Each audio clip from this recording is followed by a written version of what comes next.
Nouvelle conférence. Est-ce que vous m'entendez déjà? Alors, on va utiliser le chat, pour ceux qui ont l'habitude. Le chat qui doit a priori se trouver à votre droite. Ce sera un moyen pour nous d'interagir ensemble. OK. Bonjour Christophe. Alors, le temps de laisser 2-3 minutes au retardataire d'arriver. Bonjour, moi je suis en Normandie. Où êtes-vous ce matin? Bonjour Sophie. Bonjour Bruno. Bonjour Karine, bonjour Marie, bonjour Séverine, bonjour Sophie, bonjour Thierry, Karine qui est à Lille. Moi, je trouve ça sympa de d'avoir un petit temps comme ça pour se poser. J'ai même eu quelqu'un du Canada. Marie en Charente, super.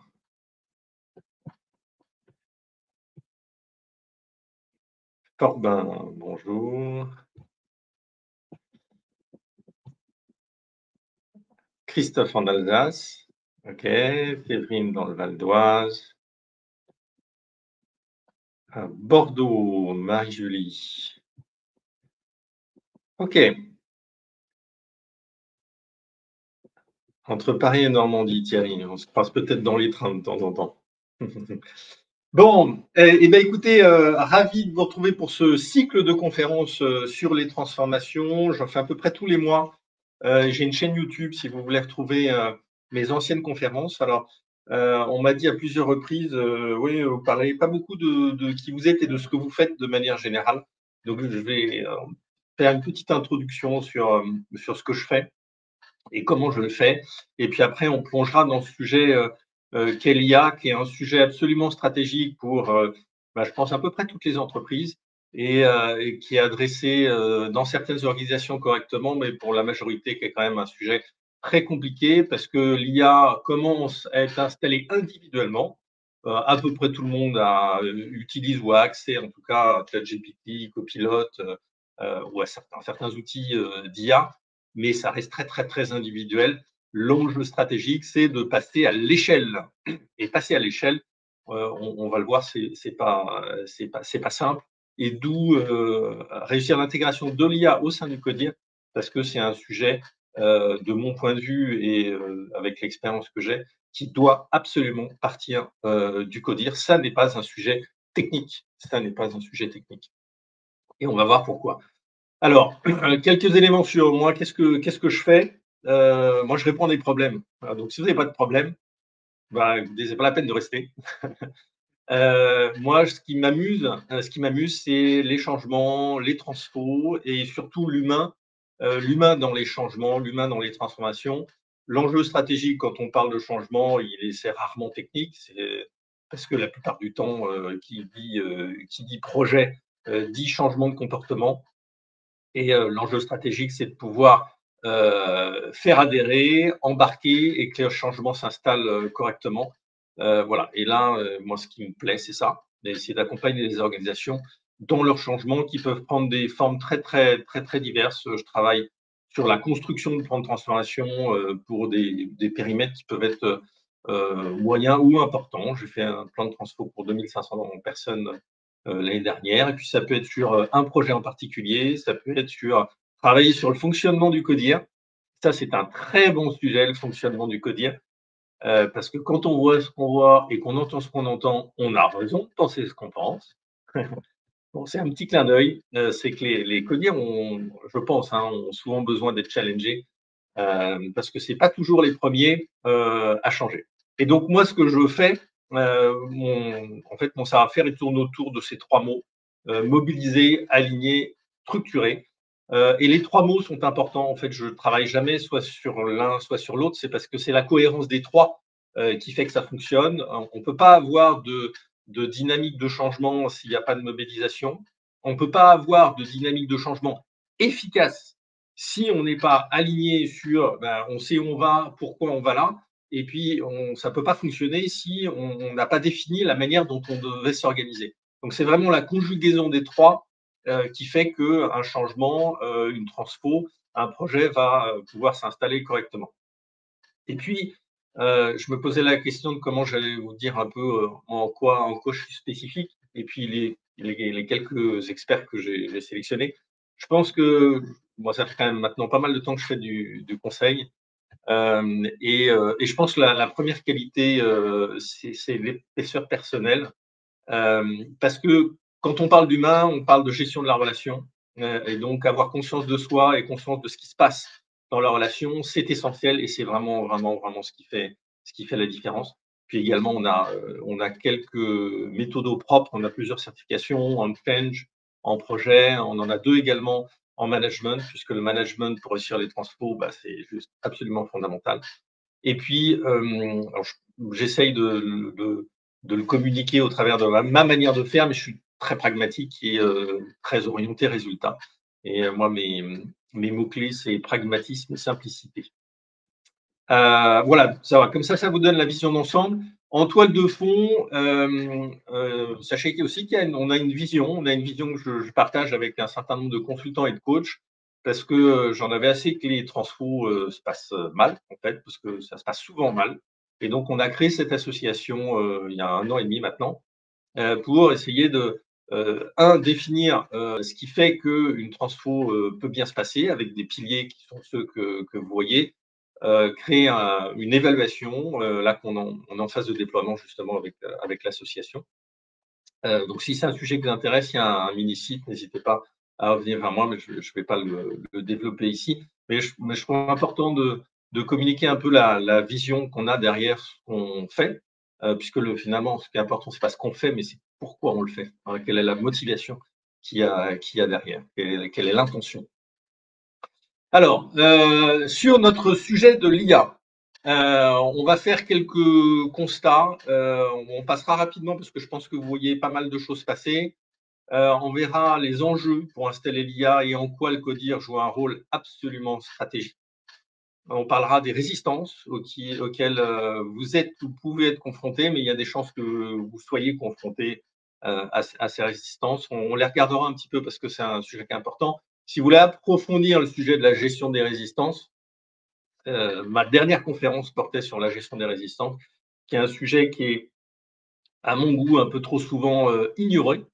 Et ignorer la résistance, c'est un peu comme un commercial qui ignore la critique d'un client, ben, ça ne le fait pas, ça passe pas. Donc la gestion des résistances est vraiment, vraiment importante. Et on va voir que sur l'IA, il y a un sujet sur la résistance qui est très important. Et puis, avec cette volonté ou cette recherche de pragmatisme, je vous ai listé 10 questions qui me paraissent essentielles auxquelles répondre pour réussir l'intégration de l'IA et on les parcourra ensemble. Si vous avez des questions, je vous invite à les mettre dans le chat et puis bah, je jette un œil régulier et je tâcherai de soit y répondre au fur et à mesure, soit à la fin. Alors, une première question d'abord, c'est où est-ce que vous en êtes de la mise en place de l'IA? Est-ce qu'il y a quelques démarches individuelles comme la grande majorité? Est-ce que vous avez commencé à identifier des cas d'usage?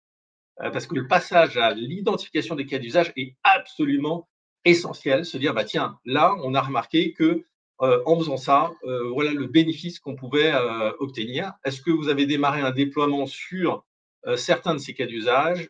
Est-ce que vous êtes alors encore plus avancé avec un IA qui est maintenant dans l'ADN de l'organisation et qui est complètement installé? Un, deux, trois ou quatre?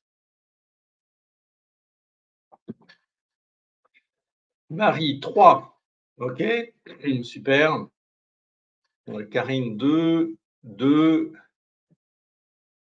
1,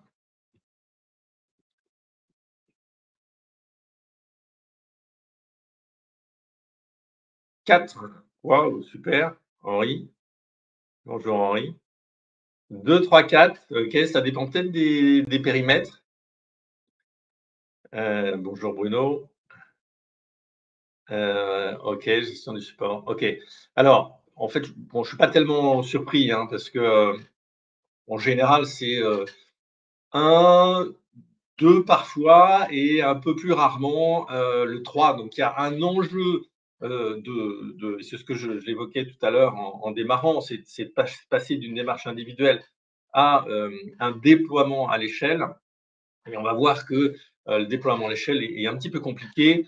Alors, bon, ça, je pense que aujourd'hui, j'enfonce une porte ouverte en disant que l'IA, ça concerne absolument tous les périmètres dans l'entreprise. Il n'y a pas un périmètre qui n'est pas potentiellement touché par l'IA. Les bénéfices peuvent être extrêmement, extrêmement nombreux.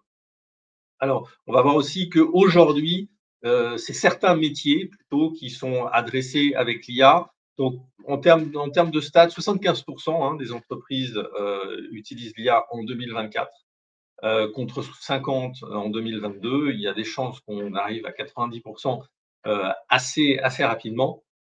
Et en France, on est à 44% seulement, en fait, des entreprises qui explorent des outils d'IA. 44%, ça fait même pas la moitié, et juste 30% qui les intègrent dans leur stratégie marketing.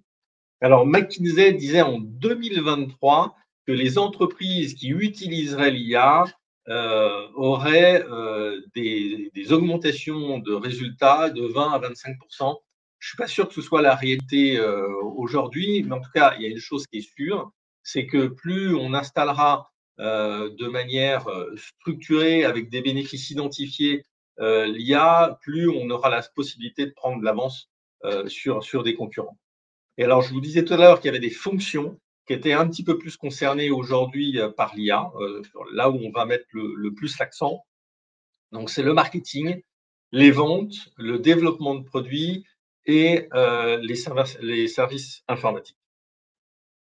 Alors, maintenant qu'on a dit ça, il y a en fait deux grands défis et limites avec l'IA. Le premier, il est sécuritaire et à juste titre, en fait. Il y a beaucoup d'organisations qui tempèrent un peu leur envie d'aller sur l'IA à cause de la sécurité. Alors, la sécurité, elle est à la fois sur la fiabilité des données, parce que les données ne sont pas toujours fiables. C'est un bel aspirateur qui produit du contenu, mais le contenu est pas toujours fiable. Et puis, il y a évidemment la notion de est-ce qu'on est sur un IA ouvert ou est-ce qu'on est sur un IA fermé. Et donc là, ça nécessite effectivement une investigation, une réflexion un petit peu plus profonde, puisque la dimension sécuritaire est quand même assez essentielle, et je crois, quelle que soit l'activité de l'entreprise. Et puis, il y a un deuxième sujet qui est absolument fondamental, c'est la dimension conduite du changement. Alors, une petite anecdote, moi je travaille avec Microsoft, euh, et j'ai fait cette année, en fait, j'ai créé une formation pour eux, et une formation à destination des commerciaux. Et en fait, donc l'enjeu, c'était d'aider les commerciaux à intégrer vraiment au début du process de vente la conduite du changement, de manière à ce que les clients intègrent la conduite du changement vraiment au tout début, au tout début du projet, et notamment à cause de Copilot.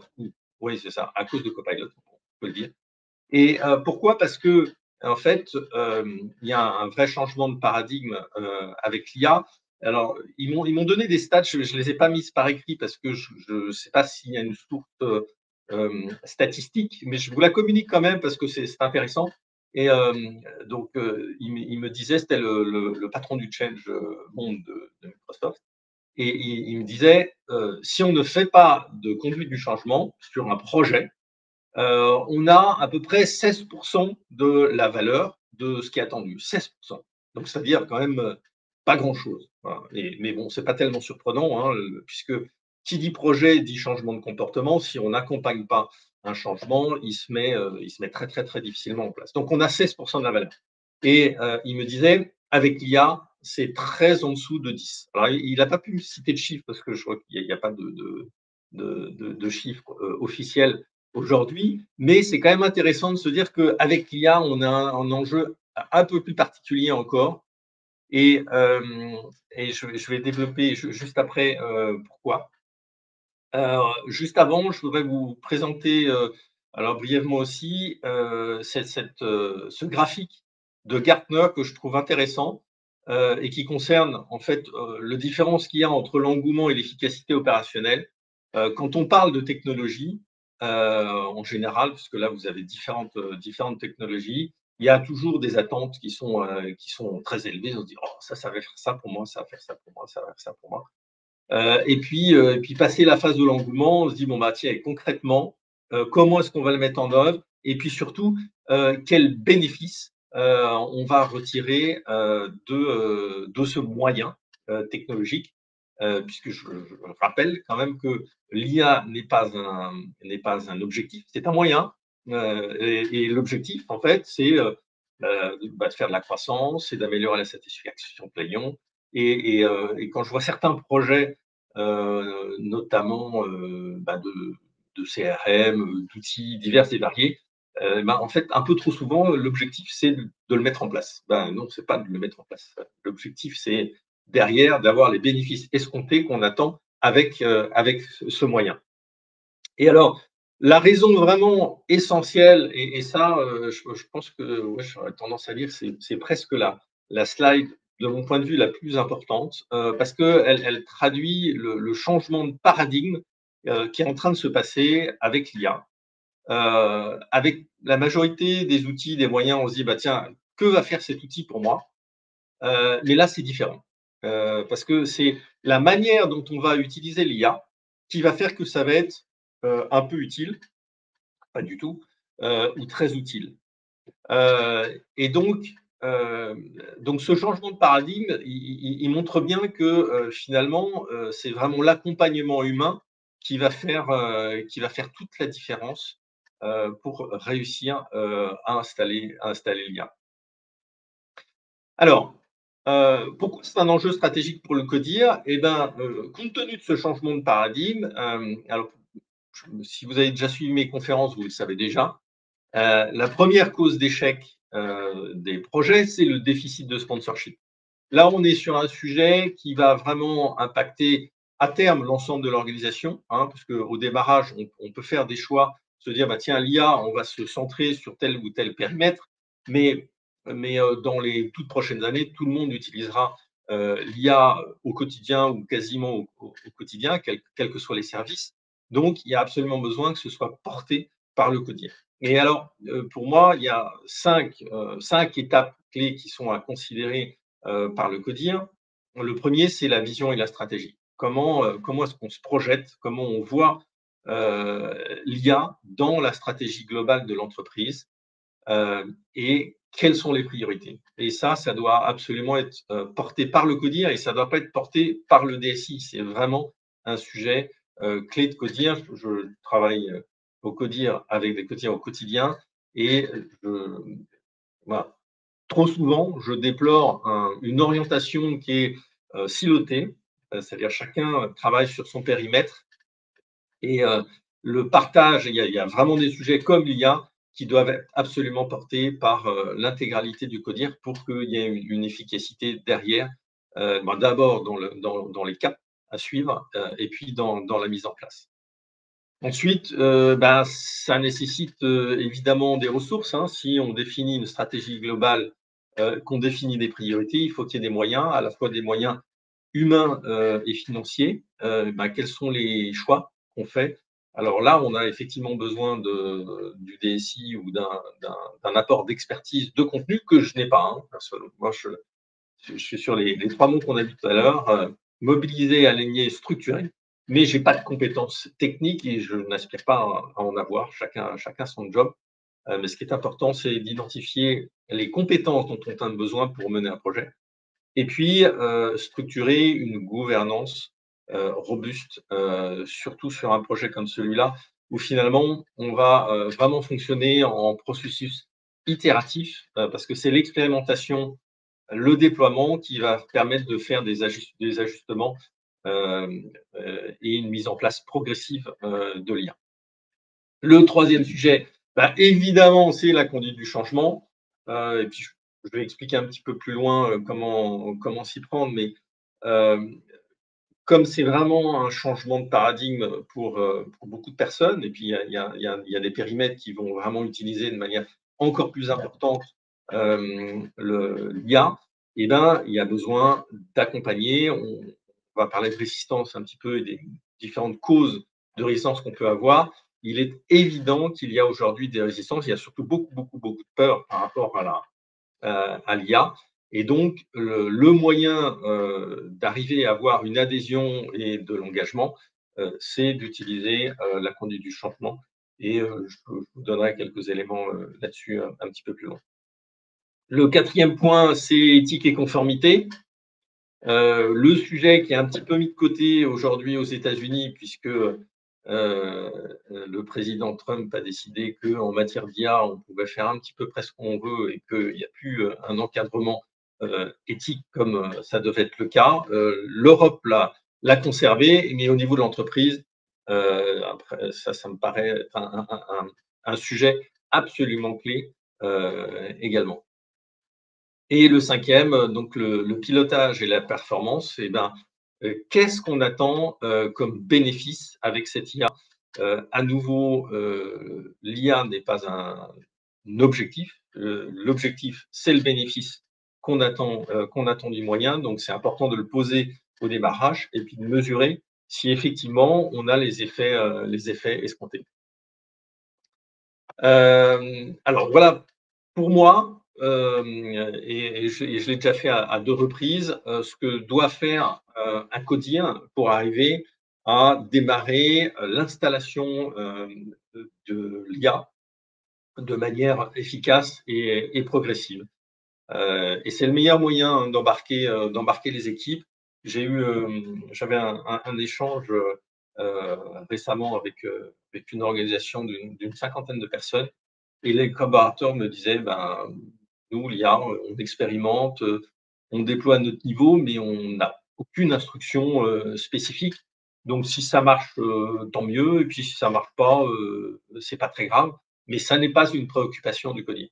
Et ça, je trouve ça grave, en fait, que ce ne soit pas une vraie préoccupation et que le sujet ne soit pas porté par le codir. Et on parle en conduite du changement souvent du risque à ne pas faire. Et le risque à ne pas porter l'IA par le codir, c'est de ne pas avoir d'efficacité, une installation qui sera bien moindre que si c'était porté par le codir. Alors, les résistances, voilà, moi je qualifie, il y a 3 grands types de résistances. Il y a des gens qui veulent pas, il y a des gens qui ne sont pas capables et il y a des gens qui comprennent pas. Alors, ils ne veulent pas, il peut y avoir des tas de raisons, hein, au fait de ne pas vouloir. La 1re des raisons, en tout cas moi celle que j'observe souvent, c'est, bah, j'ai peur de perdre mon job. Ou alors, j'ai peur du changement que représente l'utilisation de l'IA. Parce que, bah, ça peut être vraiment un vrai changement de fonctionnement au quotidien pour des collaborateurs et ça, c'est très inquiétant. C'est très inquiétant et je disais tout à l'heure, ignorer la résistance, et ben, ça veut dire qu'en face, on a des gens qui ont le frein à main, et donc ça ne s'installe pas. À nouveau, c'est pas que va faire l'IA pour moi, c'est comment est-ce que je vais utiliser l'IA pour avoir un bénéfice sur mon périmètre. Donc, ça veut dire qu'il faut qu'il y ait vraiment un engagement et une vraie envie de faire. Donc, ceux ne veulent pas, il faut absolument l'adresser. Ne se sentent pas capables, c'est quelque chose qu'on a tendance à omettre, ne se sentent pas capables, parce que les gens ne vont pas le dire. Ils vont pas dire, ils se sentent pas capables, en fait. Ils vont mettre le frein à main aussi. Ils trouveront toutes les bonnes raisons de ne pas faire. Mais moi, ce que je constate, c'est qu'il y a quand même beaucoup de gens qui ont envie de faire, mais ils sont enfermés dans la peur, non pas parce qu'ils ne veulent pas, mais parce qu'ils se disent, mais je ne vais pas y arriver. Je ne vais pas y arriver. Et pour des gens qui ne sont pas dans l'informatique, ou en tout cas dans les logiciels de manière régulière, ça peut être extrêmement compliqué. Et donc là aussi, il y a besoin d'accompagner. Et de manière évidente, on ne va pas accompagner de la même manière des gens qui ne veulent pas, pour des bonnes ou des mauvaises raisons, et des gens qui ne se sentent pas capables. Et puis ils ne comprennent pas, il y a, mais ok, voilà, pour certaines personnes, ça peut être, ok, mais c'est quoi le bénéfice? Moi, je n'ai pas compris, l'IA, ouais, c'est quoi ce truc-là? Et alors là, je vous parlerai un petit peu plus loin de l'histoire du changement, qui a un rôle clé, mais pour il y ait de l'engagement, il faut d'abord que les gens comprennent pourquoi et la vision d'ensemble. Et donc là, je fais le lien avec la dimension stratégique, en quoi l'IA va venir nourrir la stratégie d'entreprise. L'objectif ne peut pas être juste d'installer l'IA. Ça n'est pas un objectif. Donc, c'est vraiment essentiel de le relier à la stratégie d'entreprise. Voilà, donc des résistances, vous êtes sûr d'en avoir, hein, quelle que soit la typologie de votre entreprise, et il va falloir l'adresser. Alors, maintenant, on va regarder un peu quelles sont, moi, les questions que voilà, j'ai souvent ce réflexe-là, en fait, de me dire, quand je démarre, quand j'ai une réunion à préparer, un séminaire, peu importe, je dis: «OK, à quelles questions on a besoin de répondre?» Voilà, et je trouve que c'est un bon point de départ de lister les différentes questions, se dire: «OK, dans quelle mesure est-ce que je suis capable ensuite, de répondre à ces questions?» Alors, donc le 1er évidemment, c'est: le CODIR porte-t-il ce sujet? Voilà, et si le CODIR ne porte pas ce sujet, déjà on est un peu mal barré, même si, j'ai une reco à vous faire parce que je l'ai déjà observé. Si vous avez un CODIR qui est un peu résistant sur certains changements, et c'est souvent le cas, hein, je dis entre nous, hein, c'est souvent le cas. On va dire c'est parfois le cas. Donc à ce moment-là, ce qui peut être intéressant, c'est de faire une démonstration, donc le DSI ou un service, mais de démontrer que l'utilisation de l'IA a apporté tel ou tel bénéfice, de manière à ce que un ou plusieurs personnes du CODIR puissent être moteurs sur le fait de reprendre ce sujet au niveau CODIR. Moi, je vois quand même très souvent des sujets qui s'arrêtent à la porte du CODIR parce qu'il peut y avoir des dissensions au sein du CODIR. Ça, c'est assez souvent quand même, hein. Il y a deux, trois qui sont des locomotives, il y en a qui suivent, il y en a qui sont résistants. Donc, selon la typologie du sujet, ça ne se passe pas toujours de manière simple, hein, au niveau de CODIR. Est-ce que vous avez déterminé des objectifs spécifiques avec l'IA, des bénéfices et un retour sur investissement qu'on en attend? Moi, sur tous les projets que je démarre, je leur dis: «OK, c'est quoi les objectifs? C'est quoi les bénéfices? Et c'est quoi le ROI que vous en attendez?» On a pas, alors selon moi, hein, et puis les indicateurs, je rajoute les indicateurs aussi. On n'a pas le droit de démarrer un projet, quel que soit le projet, sans avoir défini ces éléments. C'est absolument indispensable. Les 2 suivants, en fait, c'est, où est-ce qu'on démarre, en fait? Est-ce qu'on démarre sur, le marketing, les ventes, ou alors sur un processus?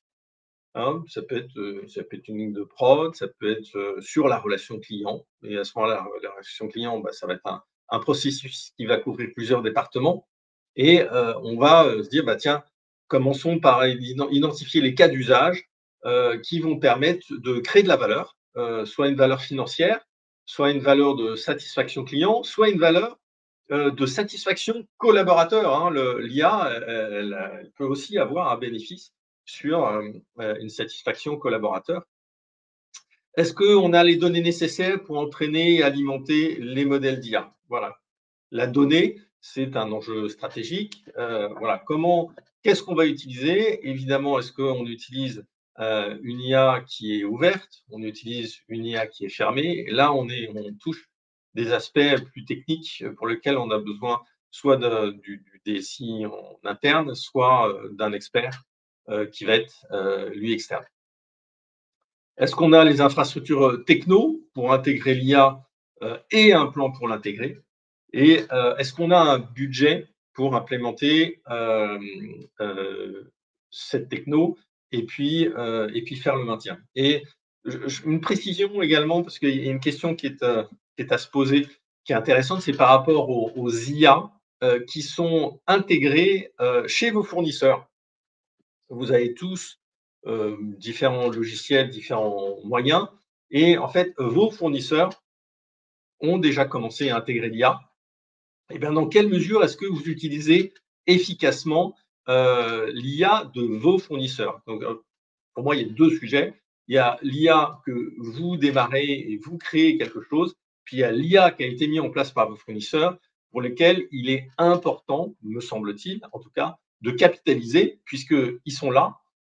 Donc s'il y a un bénéfice, qui est apporté, chiffre d'affaires, client ou collaborateur, autant ne pas rester à une échelle individuelle, mais passer à un déploiement pour l'ensemble des équipes qui sont concernées par cet outil. Ensuite, quel est le niveau de compétence des équipes en matière d'IA? Alors ça doit être évidemment aligné sur la stratégie.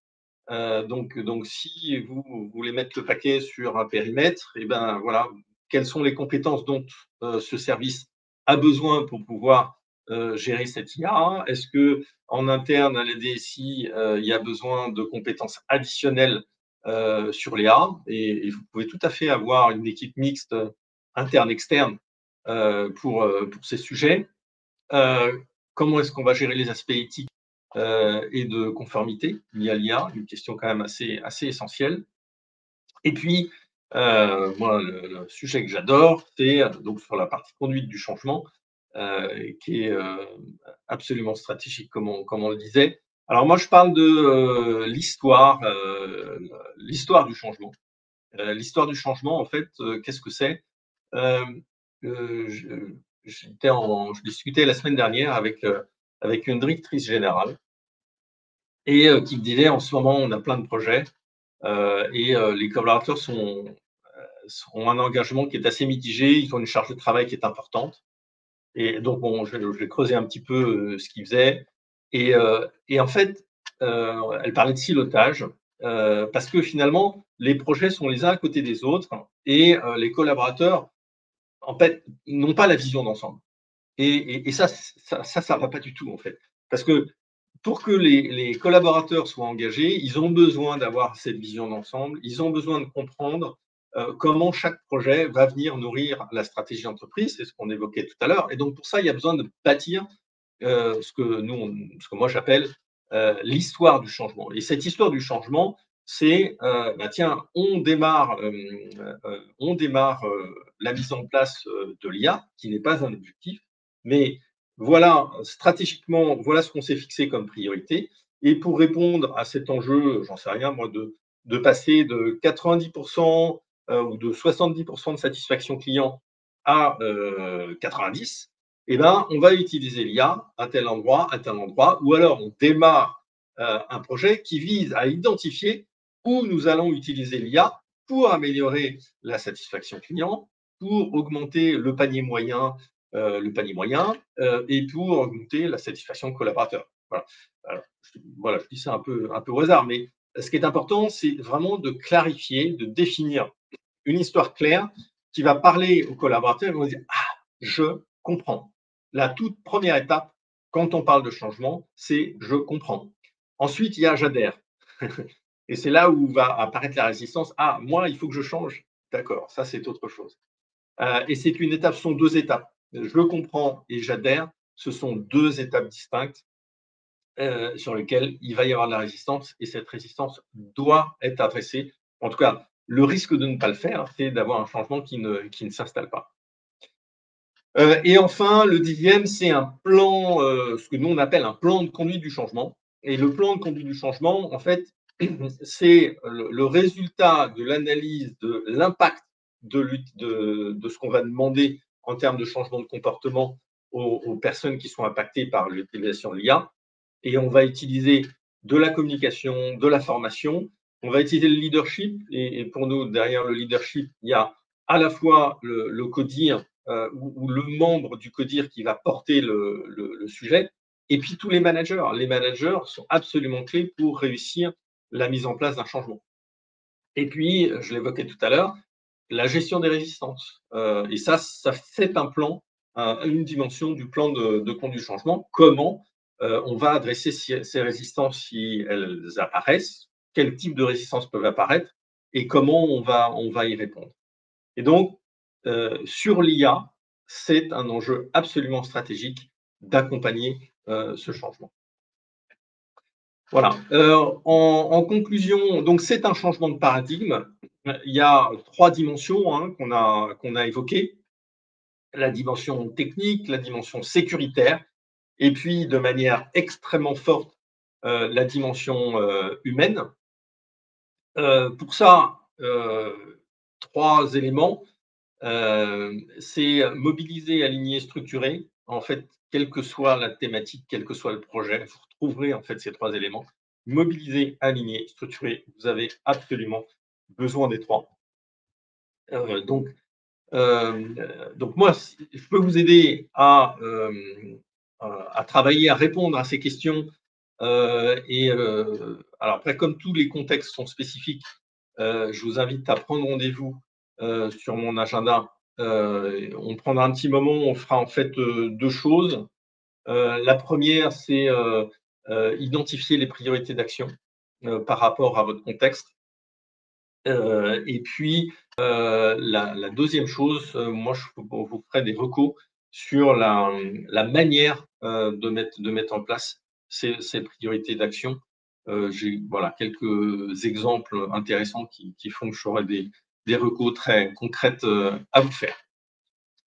Voilà, la prochaine conférence, elle est sur la santé émotionnelle. Moi, c'est un sujet que j'adore, que je sur lequel je travaille depuis, plusieurs années maintenant. Et quand je parle de santé, la santé émotionnelle, c'est je parle surtout et avant tout de l'alignement des personnes à leurs fonctions.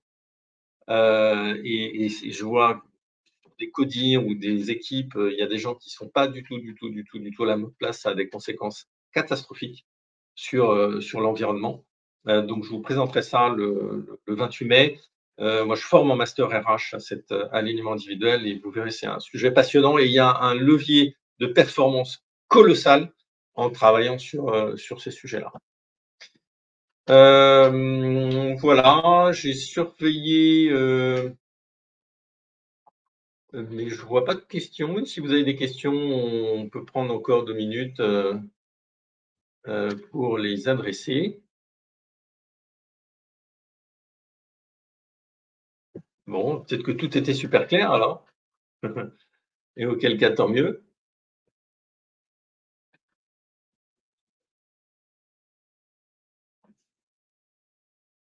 Bon, et ben, écoutez, je vous dis, à très bientôt. Merci Estelle. Soit, vous prenez rendez-vous et on se parle avec plaisir, parce que c'est un peu frustrant d'être tout seul à parler. Et soit à la prochaine conférence ou sur une de mes formations. Voilà, belle journée à tous et puis à bientôt. Bye.